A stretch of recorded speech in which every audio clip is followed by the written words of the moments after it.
Mark Twain once said, "You'll regret more of the things you didn't do than the things that you did do." And, I translate that into living a no regrets life. And as a sales leader, I encourage you to install this kind of mentality into your sales organization to ensure greater happiness and greater success. Now, I can speak from this from experience. Many, many years ago, I was vice president of sales for a very successful company. They still are, Varsity Brands. However, I kept getting this calling of wanting to get into speaking, training, and coaching full time. But like most human beings, I was fearful. I was fearful that, well, maybe I would fail. Maybe nobody really wanted to listen to what I had to say.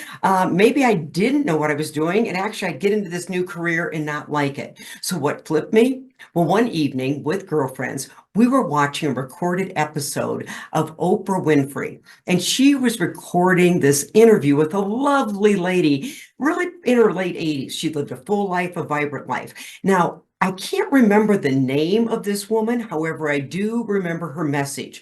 When Oprah asked her, "What was the secret to your full life?" she replied, "Oprah, I never want to be one of those people that are sitting on the front porch in their rocking chair, regretting all the things they didn't do, saying, I should have done this. Maybe I could have been this."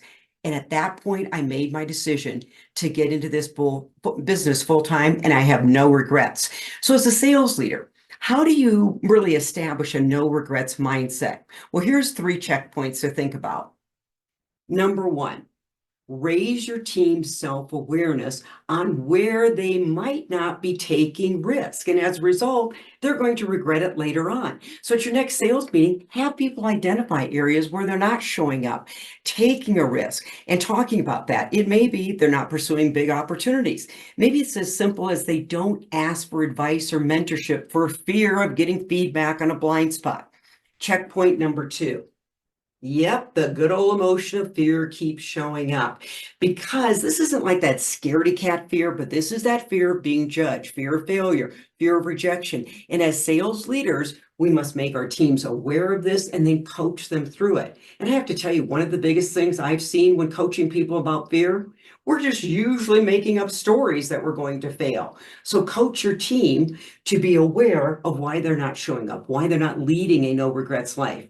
And then number 3, have your team share at least once a month at a group sales meeting where they showed up and demonstrated no regrets behavior. They took a risk. They got outside of their comfort zone. Because what you'll find is in the sharing, people will hear testimonies of success and then failure. And they'll also recognize there's life after failure because you get a good lesson learned when you fail, dust yourself off, get the lesson, and move on to future success because of the lesson learned. So thank you, Mark Twain, for your wonderful quote. Sales managers, if you want to have a great sales year, install a no regrets sales mentality.